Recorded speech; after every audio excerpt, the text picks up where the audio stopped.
Assalamu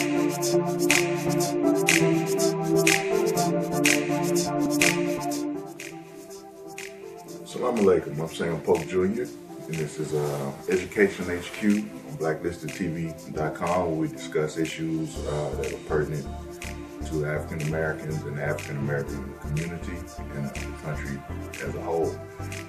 Today's topic, I would like to discuss W.B. Du Bois and Booker T. Washington.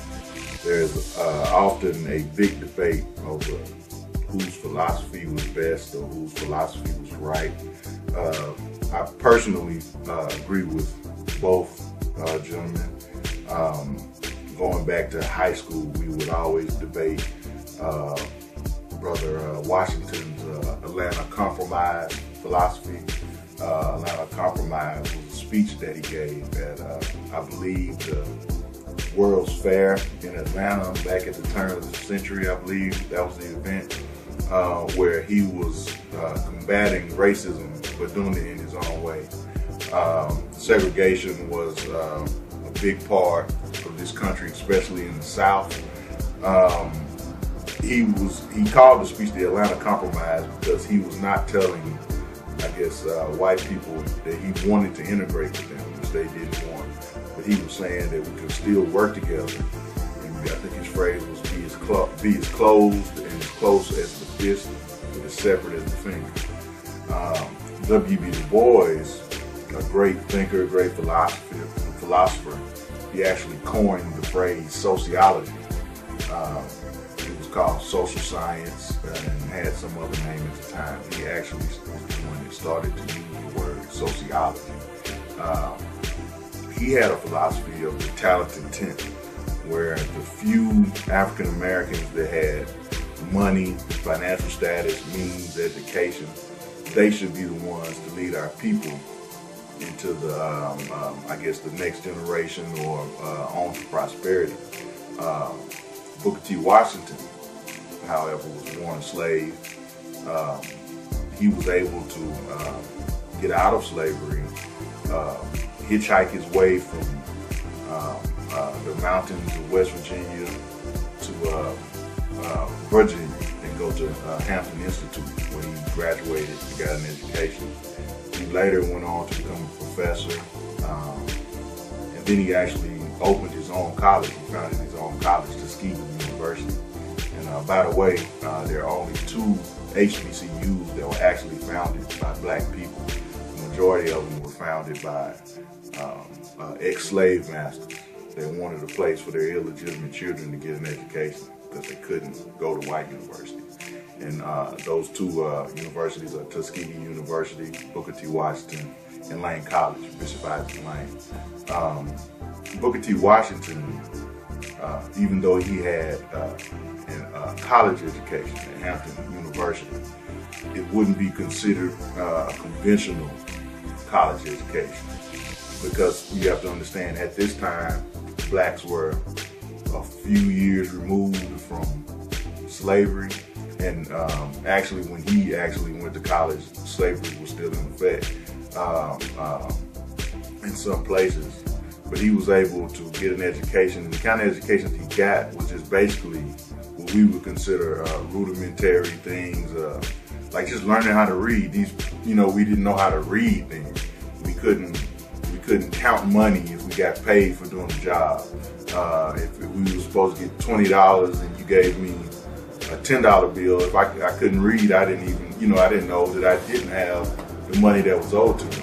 So he came from a camp that said that you have to take a people in this situation and actually teach them how to read, teach them how to write, teach them how to be able to count money, teach them how to save money, because they never had money. They didn't know what to do with it. He said that when he first started Tuskegee Institution, the people were so nice, the black people in the community, that they would invite him to have dinner. And these people would have a grand piano in the corner. They saved up their whole lives to just buy this grand piano. But when it came time to eat dinner, they had to take turns eating dinner because there were only 2 plates and like 1 fork. And he was like, I don't mean to laugh, but that's the mentality of the slave, is to have nice things, which are every everyday needs and desires are placed secondary over having something because you've never had anything. Du Bois was very flamboyant, very flashy. He actually went to Fisk University. And he went on to become, I think, the second black man to earn a PhD from Harvard. He wrote, of course, the Niagara Movement and the Talented Ten was his philosophy. Those who had means were the ones, and education were the ones that should lead the rest of us. He had a very privileged background as far as black people went back in the late 1800s, turn of the century. He was able to have a great private school education. Both parents were educated, and he was never a slave. Neither were his parents. His grandparents were, but he grew up in Boston, Massachusetts.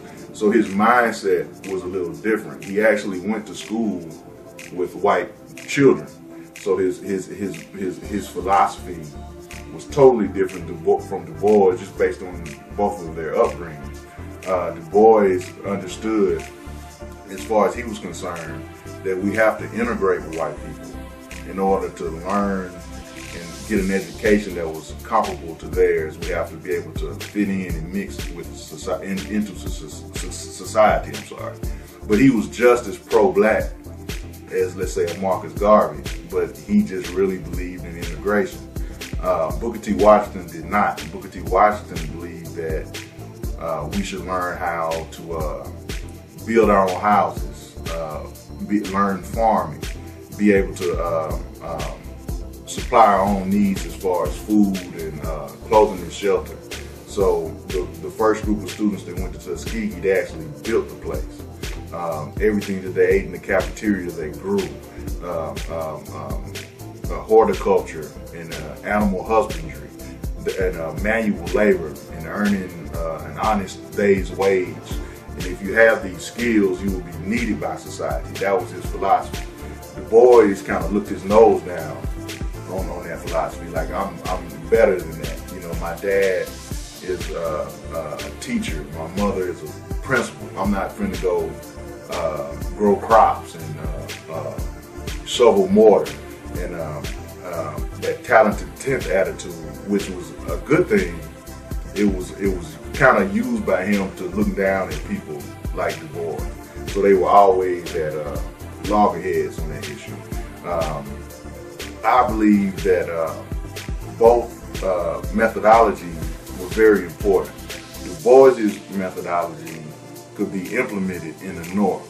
The reason I always take up for Booker T. Washington, because if you have an argument about these two great men, I will say 7 out of 10 will side with Du Bois because it's more cool, it's more popular, especially if you have a college education or you're enjoying the college experience. I always side with Du Bois, with Booker T. Washington, because it was very easy for Du Bois to have his philosophy. It's very easy for him to say these, at the time, outlandish things. They certainly wouldn't be outlandish by today's standards, but to say I'm as good as a white man, or I should be educated like a white man sitting right next to a white man. It's easy to say these things in Boston, Massachusetts, but in Tuskegee, Alabama, if Washington had a talk like that, he would have been hung.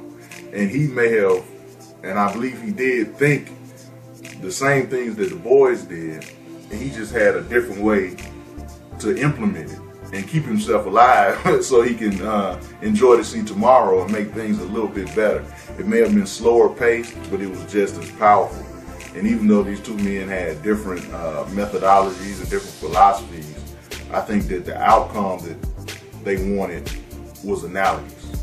And if you want to know more about Brother Du Bois or Brother Washington, you can read Up From Slavery. It's a memoir that Booker T. Washington completed actually right before he died, and it tells about his growing up as a slave and not knowing who his father was and believing that it was the slave master, about his mother dying early, and he was kind of like orphaned once he ran away. Actually making it to Hampton Institute, which is now Hampton University, getting an education, and also moving to Alabama and having this grand idea of opening up a university and actually being able to do it. It's so powerful because if you think about the mathematical improbability, or how many deviations from the means had to take place in order for this slave boy to be able to create an institution that is long lasting and has touched and changed so many lives. And also you can read more about Du Bois if you pick up the Du Bois Reader. It has excerpts from all of his books, from Souls of Black Folks to Black People in Philadelphia. It has the entire speech of the Talented 10, and you can kind of understand more about how he thought about how we should go about gaining liberation in this country. And he also, there is one more book that was written by David Lewis, and it's a biography on Du Bois, and it's a very good read. I think I'm gonna end this episode with a funny story that I heard. There's an older gentleman that I met a couple years ago, very intelligent gentleman. He's dead now, but he actually knew Du Bois, Washington, and also Marcus Garvey. Marcus Garvey is it's another subject, but it's pertinent to the discussion because Washington or Du Bois didn't like Garvey, and he was just as powerful and meant just as much to black people in this country as either one, but none of them liked each other. Well, one day, all three of them were in, I believe it was New York at the same time, and they were coming to some conference, I can't remember, but there was a black-owned business or building, office building in New York, and they had just purchased an elevator. And you have to understand that the elevator was this new thing now. And a lot of people were scared to get on it because it was just frightening. If there was like an 18-story building, instead of taking the steps, you get on this box and it will zoom you up to the top and zoom you back down when you're done. It was scary. So there was this group of black people, and there was Du Bois, there was Marcus Garvey, and there was Booker T. Washington, and the older guy that told me the story. And when the guy asked him, I think it was Arthur Schomburg, they asked him who wants to try it out first. Everybody was too scared to do it. So Washington spoke up and he said, well, I'll try it. I'll get on there and I'll go all the way up to the top. Du Bois is not one to be undone. He said, well, I'll try it too. And Marcus followed right behind him. So all three got on the elevator. As it was going up, they heard rumbling and shaking, and it sounded to them like it was just going to come crashing down and kill them all. And it went all the way up to the top, and it started to come back down, and it rumbled and it shook, and it sounded like it was just about to explode. When it opened up, Du Bois was all disheveled, his tie was out of place. Washington had like a rip in his shirt. Garvey's hat was messed up and his buttons had been ripped on his shirt. And when they got off the elevator, all three gentlemen shook hands and they went their separate ways. And later on, they found out that they were having a discussion on the way up, and about halfway up, they just started fighting. All three of them were fighting. And they fought from the top of the elevator to the bottom. When they got off, they shook hands. And that kind of sums up how we worry more about the content. We worry more about the label than the content. The wino is wise. He doesn't worry about the label. He just worries about the content. If it can get him drunk, that's what he wants to do, so he drinks it. But that's all for this episode of Education HQ. I'm Sam Polk, and this is blacklistedtv.com. And I'll catch you next time. So.